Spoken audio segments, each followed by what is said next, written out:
नमस्कार। आज के वीडियो में हम दहन और ज्वाला मतलब कंबसन एंड फ्लेम के बारे में पढ़ेंगे। दहन क्या है? दहन एक रासायनिक अभिक्रिया है। रासायनिक अभिक्रिया कहने का मतलब इसमें नए पदार्थ की उत्पत्ति होती है। तो दहन क्या है? एक रासायनिक अभिक्रिया है जिसमें नए पदार्थ की उत्पत्ति होती है। और इसमें क्या होता है? ये ऑक्सीजन की उपस्थिति में होता है। दहन अभिक्रिया हमेशा ऑक्सीजन की उपस्थिति में होता है और इसके फलस्वरूप क्या बनेगा? एक नया पदार्थ बनेगा और साथ ही साथ ऊष्मा तथा प्रकाश भी मुक्त होगा। मतलब कह सकते हैं कि दहन एक रासायनिक अभिक्रिया है जो ऑक्सीजन की उपस्थिति में होती है और ऊष्मा तथा प्रकाश मुक्त करती है। एग्जाम्पल के लिए लिखा हो यहाँ पे कार्बन है। कार्बन ऑक्सीजन की उपस्थिति में दहन कर रहा है यानी जल रहा है। तो क्या बना रहा है? कार्बन डाइऑक्साइड गैस बना रहा है और ऊष्मा तथा प्रकाश मुक्त कर रहा है। दहन मतलब किसी भी चीज़ का जलना। कोई भी चीज़ जो जलता है उसी को हम लोग, उस प्रक्रिया को हम लोग दहन कहते हैं। कागज़ का जलना, लकड़ी का जलना, कोई भी चीज़ का जलना जो प्रक्रिया होता है उस प्रक्रिया को हम लोग दहन कहते हैं। तो वैसे ही पदार्थ होते हैं जिनका दहन होता है मतलब जो जलते हैं, और वैसे पदार्थ होते हैं जो नहीं जलते हैं। जैसे कागज़ हो गया आपका, और कपड़ा हो गया, तेल हो गया। ऐसे बहुत सारे पदार्थ होते हैं जिनका दहन संभव है, जो आसानी से जलते हैं। उन्हें हम क्या कहेंगे? दहनशील पदार्थ। दहनशील पदार्थ या दाह्य पदार्थ मतलब कि वैसे पदार्थ जिनका दहन संभव हो, जो जल सके, उसे क्या कहेंगे हम? दहनशील पदार्थ। एक और आता है अदहनशील पदार्थ। वैसे पदार्थ जिनका दहन संभव ना हो, जैसे कांच को हम लोग नहीं जला सकते हैं, पत्थर को हम लोग नहीं जला सकते हैं, ईंट को हम लोग नहीं जला सकते हैं। बहुत सारी चीज़ होते हैं जिनको हम नहीं जला सकते हैं। तो जिन्हें नहीं जला सकते उसे क्या कहेंगे? अदहनशील पदार्थ या फिर अदाह्य पदार्थ। दहन में जो ऑक्सीजन की उपस्थिति है वो क्या है? एक तरह का एक पोषक पदार्थ है।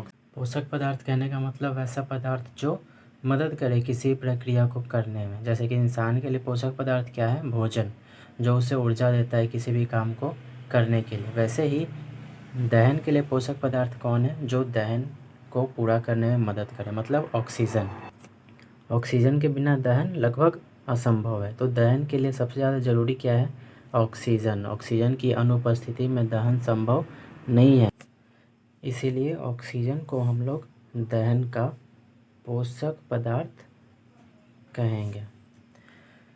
आगे दहन की आवश्यक शर्तें। दहन की आवश्यक शर्तें में कौन कौन सा आता है? सबसे पहले 3 है। दहनशील पदार्थ की उपस्थिति, दूसरा दहन के पोषक पदार्थ की उपस्थिति, और तीसरा है ज्वलन ताप की प्राप्ति। दहनशील पदार्थ की उपस्थिति मतलब कि जहाँ पर दहन हो रहा है, यानी दहन प्रक्रिया जो करवाना है किसी वैसे पदार्थ के साथ करवाएंगे जिसका जलना संभव हो। मतलब अगर वहाँ पे दहनशील पदार्थ होगा तभी दहन होगा, अगर दहनशील पदार्थ नहीं होगा तो दहन नहीं हो सकता है। अगर हम लोग ईंट, बालू, शीशा, पत्थर, मिट्टी को ले लें और उसको जलाने का प्रयास करें तो दहन संभव नहीं होगा। दहन के लिए क्या चाहिए? एक दहनशील पदार्थ, जैसे पेट्रोल, कागज़, केरोसिन, ऐसा पदार्थ चाहिए जो आसानी से जल सके, तभी दहन संभव हो सकता है। दूसरा है दहन के पोषक पदार्थ की उपस्थिति। दहन में पोषक पदार्थ भी आवश्यक है। ऑक्सीजन के बिना दहन संभव नहीं होता है। कुछ कुछ एग्जाम्पल आपके बुक में दिया हुआ होगा, इसमें नाइट्रोजन या क्लोरीन के जरिए कोई पदार्थ जल रहा है, तो वैसे में वो दहन का पोषक पदार्थ कहलाएगा। लेकिन दहन का पोषक पदार्थ हमेशा ज़रूरी है, चाहे वो ऑक्सीजन हो या दूसरा तत्व हो। और इसी के कारण जब कहीं पे आग लगी हुई होती है, जैसे कि किसी इंसान के ऊपर आग लग गई, तो उसे बुझाया कैसे जाता है? उसके ऊपर कोई चादर डाल के। चादर डालने से क्या होता है? वो बाहर से ऑक्सीजन का संपर्क तोड़ देता है, जिसके कारण जो दहन हो रहा होता है उस इंसान के शरीर के ऊपर, उसको ऑक्सीजन नहीं मिल पाता। ऑक्सीजन नहीं मिल पाता मतलब कि पोषक पदार्थ नहीं मिल पाता और आग बुझ जाती है। मतलब कि ऑक्सीजन से संपर्क को तोड़ के आग को बुझाया जा सकता है। और एक कार्बन डाइऑक्साइड गैस होता है जो कि दहन का अपोषक पदार्थ कहा जाता है। ये भी आग को बुझाने में काफ़ी सहायक सिद्ध हुआ है, क्योंकि ये दहन का अपोषक है। ये आग को आसानी से बुझाने में मदद कर सकता है। तीसरा है हमारा ज्वलन ताप की प्राप्ति। सबसे पहले ज्वलन ताप होता क्या है? ज्वलन ताप कहने का मतलब क्या है? एक तरह का ताप है, तापमान है, वह ताप जो किसी वस्तु को जलने के लिए चाहिए। जैसे कि कोई वस्तु जल्दी जल जाता है, कोई वस्तु देर से जलता है। जैसे कागज़ में तुरंत अगर माचिस की तीली से आग लगाएं तो वो जल जाएगा, लेकिन अगर माचिस की तीली से लकड़ी में आग लगाएं तो वो तुरंत नहीं जलेगा। लकड़ी पूरा माचिस का तीली जल जाएगा, लेकिन लकड़ी को कुछ नहीं होगा। क्यों? क्योंकि एक लकड़ी को जितना तापमान चाहिए जलने के लिए, वो उससे माचिस की तीली से नहीं मिल रहा है, लेकिन कागज़ को मिल रहा है। क्यों? क्योंकि कागज़ का ज्वलन ताप कम है और लकड़ी का ज्वलन ताप ज़्यादा है। ज्वलन ताप यही होता है कि वह ताप जिससे कोई पदार्थ जलना शुरू कर दे। वह ताप जिससे कोई पदार्थ जलना शुरू कर दे, हम उसे उस पदार्थ का ज्वलन ताप कहते हैं। जैसे कि मान लीजिए किसी पदार्थ को जलने के लिए 250 डिग्री सेल्सियस का तापमान चाहिए। अगर हम उसे 100 डिग्री सेल्सियस या 150 डिग्री सेल्सियस का तापमान दे रहे हैं तो वो नहीं जल रहा है, लेकिन जब उसे 250 डिग्री सेल्सियस का तापमान मिल रहा है तो वो जल रहा है। तो जिस तापमान पे वो जलना शुरू हो जाए वही क्या कहलाएगा? उसका ज्वलन ताप कहलाएगा। यानी जो पदार्थ 100, 150, 200 पे नहीं जल रहा है, वो 250 पे आते ही जल उठता है।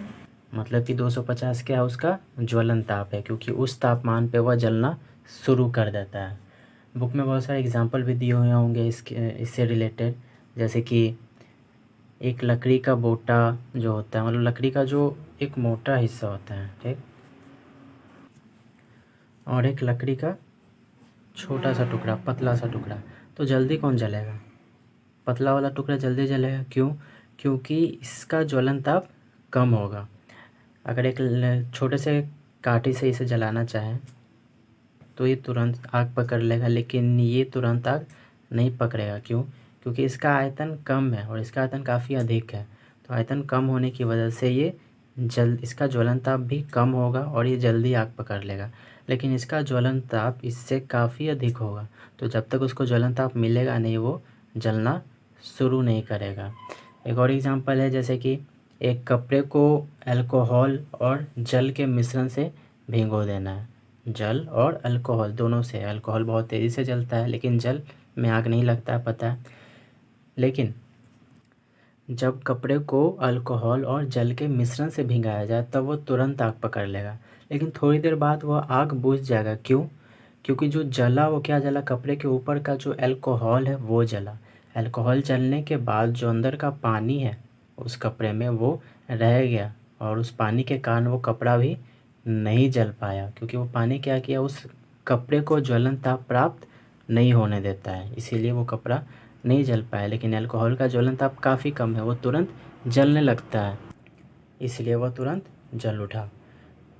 कागज़ में जब जल रख के उसे गर्म किया जाए तो जल उबलने लगता है, लेकिन कागज़ नहीं जलता। ऐसा क्यों?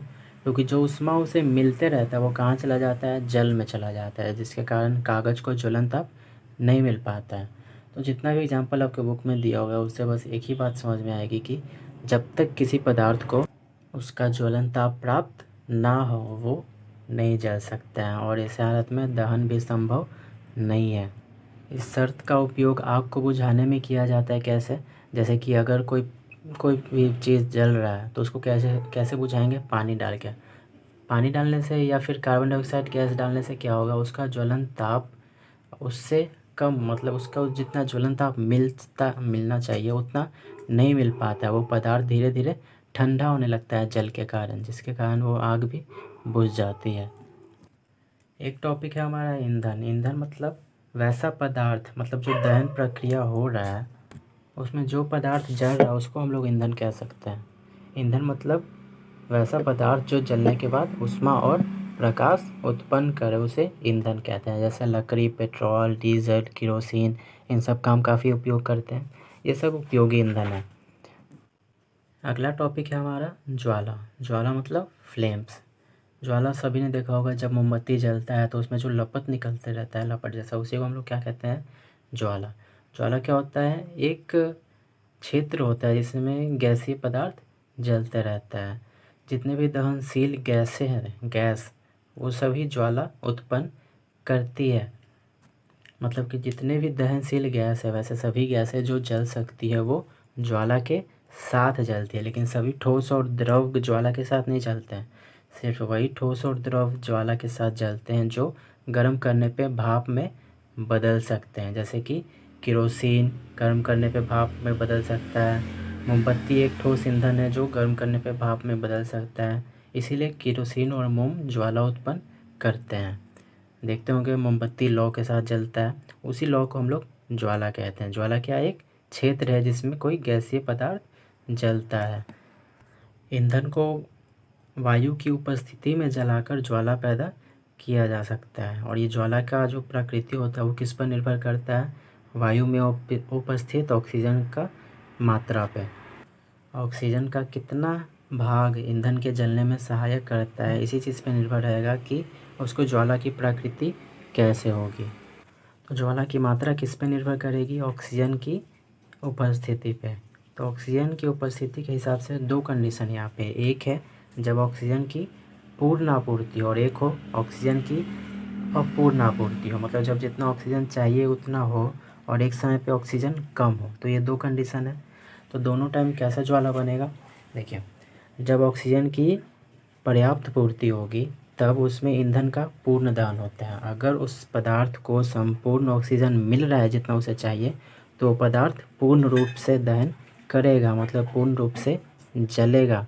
और ऐसे प्रक्रिया में जो ज्वाला बनेगा उसका रंग कैसा होगा, नीले रंग का। लेकिन इसमें प्रकाश की मात्रा काफ़ी कम होगी, इसीलिए इसे हम क्या कहेंगे, अदैदीप्यमान ज्वाला। जब ऑक्सीजन की पर्याप्त आपूर्ति होती है तो इसमें ईंधन का पूर्ण दहन होता है, और पूर्ण दहन होता है तो इसके ज्वाला का रंग नीला होता है, लेकिन प्रकाश बहुत कम होता है। और इसी कारण इसका नाम क्या है, अदैदीप्यमान ज्वाला। और दूसरा क्या है, जब ऑक्सीजन की पर्याप्त आपूर्ति होने पर। ऑक्सीजन की आपूर्ति सही ढंग से ना होने के कारण क्या होता है, ईंधन का पूर्ण दहन भी नहीं हो पाता है और इसमें ज्वाला का रंग पीला हो जाता है। ऐसा क्यों होता है, अपूर्ण दहन के कारण जो उसमें वाष्प रहते हैं वो बिना जले हुए ही कार्बन के कण से मिश्रित हो जाते हैं और जो गर्म होने के कारण चमकने लगते हैं, और वही चमक के साथ वो ज्वाला पीले रंग का प्रकाश देता है। इसलिए इस ज्वाला को दैदीप्यमान ज्वाला कहा जाता है। एग्जाम्पल के लिए ध्यान से सुनेंगे सभी लोग, गैस स्टोव और लैम्प।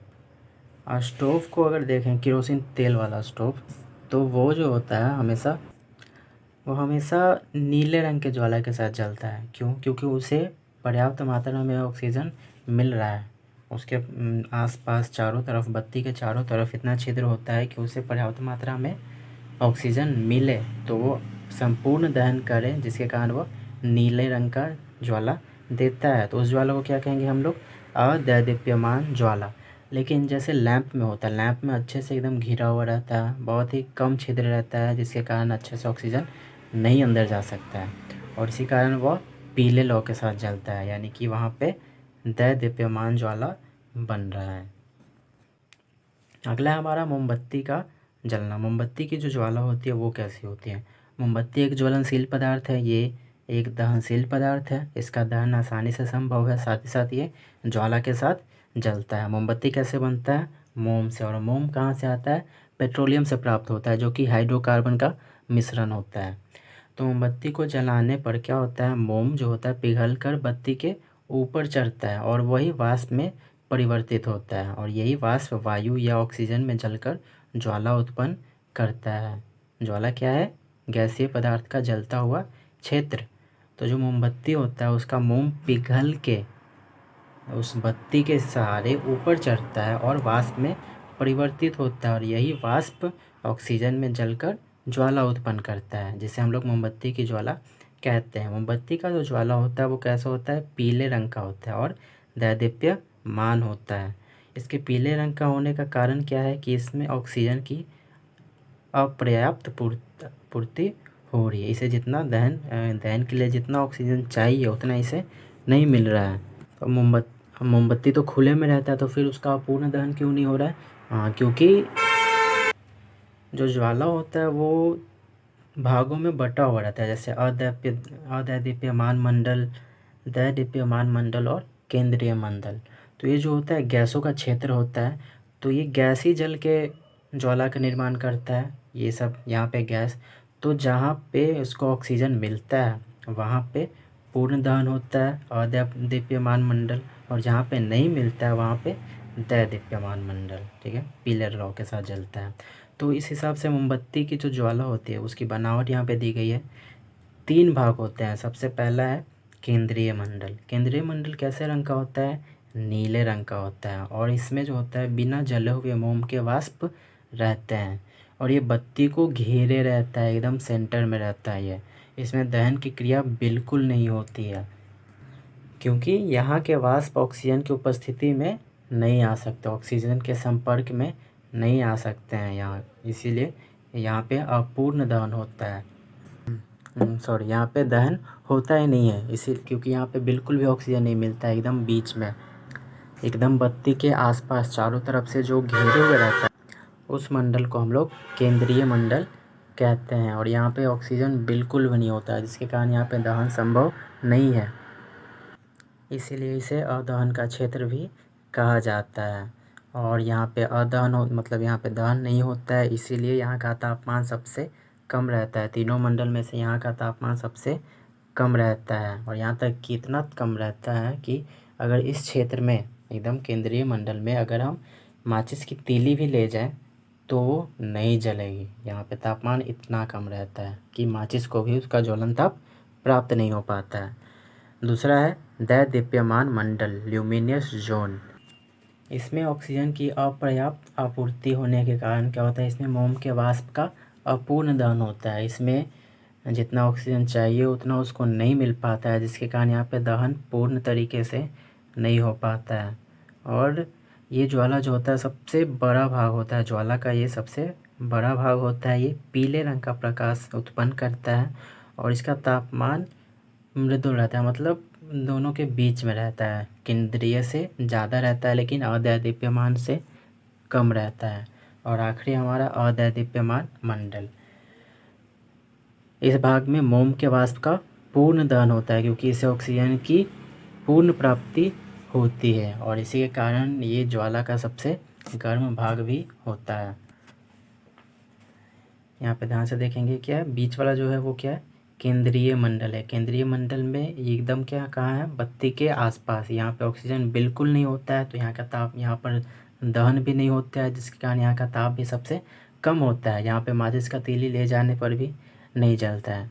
इसके चारों तरफ कौन है, दैदीप्यमान मंडल, जो कि पीले रंग के लौ के साथ जलता है। यहाँ पे ऑक्सीजन की आपूर्ति होती है लेकिन संपूर्ण रूप से नहीं होती, जिसके कारण यहाँ पर अपूर्ण दहन होता है, और अपूर्ण दहन होने के कारण इसके कण पीले रंग के लौ के साथ चमकते हैं और वही प्रकाश उत्पन्न करते हैं। उसके बाहर क्या है, अदैदीप्यमान मंडल, जो कि सबसे बड़ा भाग है, और यहाँ पे ऑक्सीजन की आपूर्ति अच्छे तरीके से होती है, जिसके कारण यहाँ पे पूर्ण दहन होता है। तो अगर कहीं भी की कोई समस्या हो तो ज़रूर पूछें। और ये 3 मंडल होता है, इसे अच्छे से देखेंगे और समझेंगे। सबसे ज़्यादा तापमान कहाँ रहता है, अदैदीप्यमान मंडल में। क्यों? क्योंकि यहाँ पे ऑक्सीजन की पूर्ति अच्छे तरीके से होती है और ये पूर्ण रूप से दहन करता है। और सबसे कम कहाँ होता है, केंद्रीय मंडल में, क्योंकि यहाँ पे ऑक्सीजन बिल्कुल नहीं मिलता है, तो बिल्कुल दहन नहीं होता है। LPG मतलब लिक्विफाइड पेट्रोलियम गैस या द्रवीभूत पेट्रोलियम गैस। तो पेट्रोलियम गैस जो होता है वो कहाँ से प्राप्त होता है, प्राकृतिक गैस से। प्राकृतिक गैस से जो पेट्रोलियम गैस प्राप्त होता है उसमें क्या क्या रहता है, ब्यूटेन, प्रोपेन और एथेन। और इसका सबसे मुख्य अवयव कौन है, ब्यूटेन। मतलब इसमें सबसे ज़्यादा क्या पाया जाता है, ब्यूटेन। ब्यूटेन, प्रोपेन और एथेन जो होता है काफ़ी तेज़ी से जलने वाले गैसियस पदार्थ होते हैं, जो कि पर्याप्त ऊष्मा प्रदान करते हैं। ये इतना ऊष्मा प्रदान करते हैं जिसके कारण ये अच्छा ईंधन माना जाता है। तो प्राकृतिक गैस को या फिर इस पेट्रोलियम गैस को दाब बढ़ाने पे, इनके ऊपर दाब बढ़ाने पर ये गैसें आसानी से द्रवीभूत हो जाती है, द्रव के रूप में आ जाती है, जिसके कारण इसे द्रवीभूत करके द्रवीभूत पेट्रोलियम गैस के रूप में उपयोग में लाया जाता है। सबसे बड़ा उपयोग क्या है इसका, खाना बनाने में। जो एलपीजी सिलेंडर सबके घर में होता है जिससे खाना बनता है, उसमें यही सब रहता है, ब्यूटेन, प्रोपेन और एथेन। और ये काफ़ी आसानी से जलने वाला, काफ़ी एक अधिक मात्रा में ऊष्मा प्रदान करने वाला एक उत्तम ईंधन है जिसमें प्रदूषण भी नहीं होता है। द्रवीभूत पेट्रोलियम गैस जो होता है पेट्रोलियम से प्राप्त किया जाता है, साथ ही साथ प्राकृतिक गैस से ही प्राप्त किया जाता है। तो जो एलपीजी होता है वो प्राकृतिक गैस पे दाब बढ़ाकर प्राप्त किया जाता है, और एलपीजी पे अगर और दाब बढ़ाया जाए तब सीएनजी का निर्माण होता है। तो एलपीजी सीएनजी इन दोनों का ही उपयोग सिलेंडर में भर के किया जाता है। एलपीजी का उपयोग सिलेंडर में भर के घर में उपभोक्ताओं के पास भेजा जाता है खाना बनाने या दूसरे उपयोग के लिए। सीएनजी का उपयोग भी ऑटो, बस वगैरह चलाने में इसका उपयोग किया जाता है। ये सब एक उत्तम ईंधन है, बिना प्रदूषण के अधिक ऊष्मा प्रदान करते हैं ये। और इन गैसों का लगभग 1 ग्राम 50 किलो जूल ऊष्मा उपलब्ध कराता है। इसका मतलब ये काफ़ी अच्छा ईंधन है। और सिलेंडर में अगर कहीं रिसाव हो, कहीं लीकेज हो तो तुरंत पता चल जाए, इसीलिए इसमें एक खराब गंध युक्त पदार्थ है जिसका नाम है एथिल मरकैप्टन डाला जाता है, जिसकी थोड़ी सी मात्रा से ही ये पता चल जाता है कि गैस का रिसाव हो रहा है या नहीं। धन्यवाद। ये टॉपिक हमारा कंप्लीट हुआ, दहन और ज्वाला। अगर किसी को कोई समस्या हो तो सवाल पूछें और उस टॉपिक को, उस पॉइंट पे जाके दोबारा पढ़ें, देखें, सुनें, और नोट्स को अच्छे से याद करेंगे सभी लोग। और अगर कोई समस्या हो तो पूछें। धन्यवाद।